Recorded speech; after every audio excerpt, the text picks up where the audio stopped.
टिग्रित के किनारे बसा एक छोटा सा शहर टिग्रित, जहां 12वीं सदी के बीच एक बच्चे ने जन्म लिया जिसे दुनिया बाद में एक महान सुल्तान के नाम से जानेगी। ये कहानी है सलाहुद्दीन अय्यूबी की, जिनका असली नाम था यूसुफ इब्न अय्यूब। 1137 या 1138 के आसपास एक साधारण कुर्द परिवार में जन्मे इस बच्चे के बारे में किसी ने नहीं सोचा था कि ये आगे चलकर इतिहास का रुख बदल देगा।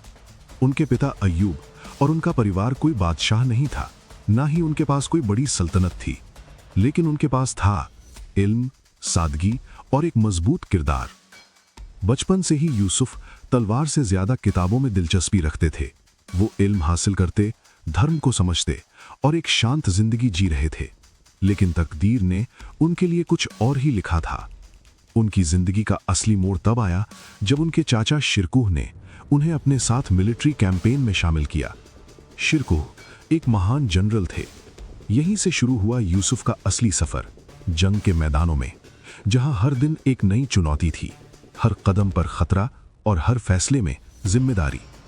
शुरुआत में वो सिर्फ एक सिपाही की तरह थे, लेकिन धीरे धीरे उन्होंने जंग की रणनीति, लीडरशिप और सब्र सीखना शुरू किया। उन्होंने देखा कैसे एक सेना को संभाला जाता है, कैसे दुश्मनों से निपटा जाता है और सबसे जरूरी, कैसे मुश्किल हालात में भी हिम्मत नहीं हारते। मिस्र के मैदानों में शिरकुह के साथ उनके कैंपेन ने यूसुफ को एक नया नजरिया दिया। अब वो सिर्फ एक आम इंसान नहीं रहे, बल्कि एक उभरते हुए लीडर बन चुके थे। उनकी सोच, उनकी सादगी और उनका इंसाफ उन्हें बाकी लोगों से अलग बनाता था। यूसुफ इब्न अय्यूब धीरे धीरे सिर्फ एक नाम नहीं, बल्कि एक पहचान बनते जा रहे थे। एक ऐसा इंसान जो तलवार से ज्यादा अपने किरदार से जीतना जानता था। ये तो बस शुरुआत थी एक ऐसे सफर की जो आगे चलकर उन्हें सुल्तान सलाहुद्दीन अय्यूबी बनाएगा। चैनल को सब्सक्राइब करें और कमेंट में बताएं आप ये डॉक्यूमेंट्री कहां से देख रहे हैं, ताकि हम आपके लिए ऐसी ही और कहानियां लाते रहें। मिस्र की सरजमीन, नील नदी के किनारे बसा हुआ एक ताकतवर लेकिन कमजोर होता हुआ साम्राज्य, जहां सियासत अंदर से टूट रही थी और हर तरफ साजिशें चल रही थीं। यहीं से शुरू होता है एक नए दौर का आगाज और उभरता है एक नाम, सलाहुद्दीन अय्यूबी। जब यूसुफ इब्न अय्यूब अपने चाचा शिरकुह के साथ मिस्र पहुंचे, तब वहां हुकूमत थी फैटिमिड कैलिफेट की, एक ऐसा खिलाफत जो बाहर से मजबूत दिखता था लेकिन अंदर से बिखर चुका था। दरबार में साजिशें थीं, वजीरों के बीच लड़ाई थी और हर कोई ताकत हासिल करना चाहता था। इसी सियासी तूफान के बीच शिरकुह को मिस्र का वजीर बनाया गया, लेकिन यह सफर ज्यादा लंबा नहीं चला। कुछ ही वक्त बाद उनकी मौत हो गई। अब सवाल यह था कि इस बड़ी जिम्मेदारी को कौन संभालेगा, और यहीं पर इतिहास ने एक बड़ा मोड़ लिया। एक नौजवान जो अभी तक सिर्फ एक सिपाही और कमांडर था, उसे मिस्र का वजीर बना दिया गया। वो नौजवान था सलाहुद्दीन अय्यूबी। शुरुआत में बहुत से लोगों ने उन्हें हल्के में लिया। उन्हें लगा कि वो इस सियासी खेल में ज्यादा देर तक टिक नहीं पाएंगे, लेकिन उन्होंने जल्द ही सबको गलत साबित कर दिया। सलाहुद्दीन ने धीरे धीरे अपने फैसलों और समझदारी से मिस्र की सियासत को बदलना शुरू किया। उन्होंने करप्शन को कम किया, फौज को मजबूत किया और लोगों का भरोसा जीतना शुरू किया। लेकिन उनका सबसे बड़ा कदम अभी बाकी था। 1171 में उन्होंने एक ऐसा फैसला लिया जिसने पूरी इस्लामी दुनिया का नक्शा बदल दिया। उन्होंने फैटिमिड कैलिफेट को खत्म कर दिया और मिस्र को फिर से सुन्नी खिलाफत के तहत ला दिया। अब सलाहुद्दीन सिर्फ एक वजीर नहीं रहे, बल्कि एक ताकतवर हाकिम बन चुके थे। इसके बाद उन्होंने अपने इलाकों को और फैलाना शुरू किया। सीरिया, मिस्र और आसपास के कई हिस्सों को एक झंडे के नीचे लाया, और इसी के साथ एक नई सल्तनत की नींव रखी गई, जिसे दुनिया आज जानती है अय्यूबिड डायनेस्टी के नाम से। ये एक ऐसे लीडर की कहानी थी जिसने अपनी अक्ल, सब्र और ईमानदारी से एक बिखरे हुए सिस्टम को एक ताकतवर सल्तनत में बदल दिया। अब सलाहुद्दीन अय्यूबी सिर्फ एक नाम नहीं, बल्कि एक सुल्तान बन चुके थे। और ये तो बस शुरुआत थी। आगे उनका सामना होने वाला था दुनिया की सबसे बड़ी ताकतों में से एक से। रेगिस्तान की तपती हुई जमीन, जहां दूर तक फैली हुई रेत और जलती हुई हवाएं, यहीं तय होने वाला था इतिहास का एक बड़ा फैसला। ये वो दौर था जब पवित्र शहरों के लिए जंग लड़ी जा रही थी। एक तरफ थे क्रूसेडर्स और दूसरी तरफ सलाहुद्दीन अय्यूबी। क्रूसेडर्स यूरोप से आए हुए वो योद्धा थे जो पवित्र जमीन पर कब्जा करना चाहते थे। उन्होंने कई इलाकों पर अपना राज जमा लिया था और मुस्लिम दुनिया बिखरी हुई थी। लेकिन अब हालात बदल रहे थे। सलाहुद्दीन अय्यूबी एक एक करके मुस्लिम इलाकों को एक झंडे के नीचे ला रहे थे। उनका मकसद साफ था, न सिर्फ जमीन जीतना बल्कि अपने लोगों को एक करना और पवित्र शहरों को आजाद कराना। फिर आया वो पल जिसने इस जंग की दिशा ही बदल दी। सन 1187 दोनों फौजें आमने सामने थीं। ये जंग थी बैटल ऑफ हट्टीन। सलाहुद्दीन ने सीधी टक्कर लेने के बजाय एक ऐसी चाल चली जिसने दुश्मन को कमजोर कर दिया। उन्होंने पानी के रास्तों पर कब्जा कर लिया। रेगिस्तान की गर्मी और प्यास ने क्रूसेडर्स की ताकत को तोड़ दिया।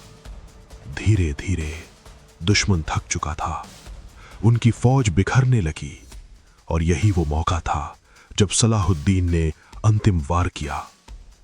जंग खत्म हुई और नतीजा साफ था, क्रूसेडर्स की सबसे बड़ी हार। इस जीत ने सिर्फ एक जंग नहीं जीती, इसने पूरे खेल को बदल दिया। क्रूसेडर्स की ताकत टूट गई और अब रास्ता खुल चुका था एक ऐसी फतह के लिए जो इतिहास में हमेशा याद रखी जाएगी। सलाहुद्दीन अय्यूबी अब सिर्फ एक सुल्तान नहीं बल्कि एक लीडर बन चुके थे जो अपनी अक्ल और सब्र से जंग जीतता था। हट्टीन की ये जीत आगे आने वाली सबसे बड़ी कामयाबी की शुरुआत थी। एक पवित्र शहर जिसके लिए सदियों से जंग लड़ी गई, जहां हर पत्थर, हर गली एक कहानी सुनाती है। ये था यरूशलेम, वही शहर जो सालों से क्रूसेडर्स के कब्जे में था और मुस्लिम दुनिया के लिए एक अधूरा सपना बन चुका था। लेकिन अब हालात बदल चुके थे। सलाहुद्दीन अय्यूबी ने जंग के मैदान में अपनी ताकत साबित कर दी थी और अगला निशाना था यरूशलेम। 1187 हट्टीन की जीत के बाद सलाहुद्दीन की फौजें शहर के दरवाजों तक पहुंच चुकी थीं। शहर के अंदर डर था, बेचैनी थी। लोगों को याद था जब सालों पहले क्रूसेडर्स ने इस शहर को जीता था तो खून खराबा हुआ था। उन्हें लगा अब वही सब दोहराया जाएगा। लेकिन इस बार इतिहास कुछ और ही लिखने वाला था। सलाहुद्दीन ने शहर को घेर लिया और कुछ ही वक्त में यरूशलेम ने सरेंडर कर दिया। अब वो पल आया जो किसी भी जंग के बाद सबसे खतरनाक होता है, फैसले का पल। क्या होगा, बदला या फिर इंसानियत? सलाहुद्दीन अय्यूबी ने एक ऐसा फैसला लिया जिसने उन्हें इतिहास में सबसे अलग बना दिया। उन्होंने दुश्मनों को माफ कर दिया, शहर के लोगों को सुरक्षित निकलने का मौका दिया और किसी तरह का कत्लेआम नहीं होने दिया। जहां पहले खून बहा था वहीं अब रहम और इंसाफ दिखाई दिया। ये सिर्फ एक शहर की जीत नहीं थी, ये एक सोच की जीत थी। सलाहुद्दीन ने दिखा दिया कि असली ताकत सिर्फ तलवार में नहीं होती बल्कि दिल में होती है। यरूशलेम की ये फतह उन्हें सिर्फ एक विजेता नहीं बल्कि एक रहमदिल सुल्तान बनाती है और यही वजह है कि आज भी उनका नाम इज्जत और अदब के साथ लिया जाता है। एक सुल्तान जिसने बड़ी बड़ी जंगें जीती, एक हुक्मरान जिसके सामने दुश्मन भी झुक गए, लेकिन उसकी असली पहचान उसकी फतेह नहीं, उसका किरदार था। ये कहानी है सलाहुद्दीन अय्यूबी की शख्सियत और विरासत की। इतिहास में बहुत से बादशाह आए जिन्होंने ताकत से राज किया, लेकिन सलाहुद्दीन ने दिलों पर राज किया। वो इंसाफ पसंद थे, जहां फैसला करना होता वहां वो सच्चाई के साथ खड़े रहते, चाहे सामने अपना हो या गैर। वो रहम दिल थे, दुश्मनों के साथ भी उन्होंने इंसानियत का रास्ता चुना। जंग के मैदान में सख्त, लेकिन जीत के बाद नरम दिल। उनकी जिंदगी सादगी की मिसाल थी। न कोई शाही ठाठ, न दौलत का घमंड। इतनी बड़ी सल्तनत के मालिक होने के बावजूद उन्होंने कभी दुनिया की चमक दमक को अपने ऊपर हावी नहीं होने दिया। और जब उनकी मौत का वक्त आया तो एक हैरान कर देने वाली सच्चाई सामने आई। उनके पास इतनी दौलत भी नहीं थी कि उनका जनाजा शाही तरीके से उठाया जा सके। ये वही सुल्तान था जिसने यरूशलेम जैसी फतेह हासिल की थी, लेकिन अपने लिए कुछ भी जमा नहीं किया। उनकी सबसे बड़ी विरासत न महल थे न खजाने, बल्कि उनका किरदार, उनका इंसाफ और उनकी इंसानियत। आज भी सलाहुद्दीन अय्यूबी को एक आदर्श मुस्लिम लीडर के रूप में याद किया जाता है। एक ऐसा लीडर जिसने सिखाया कि असली जीत सिर्फ जमीन जीतने में नहीं, बल्कि दिल जीतने में होती है। उनकी कहानी आज भी जिंदा है, हर उस इंसान के दिल में जो इंसाफ, सब्र और इंसानियत पर यकीन रखता है।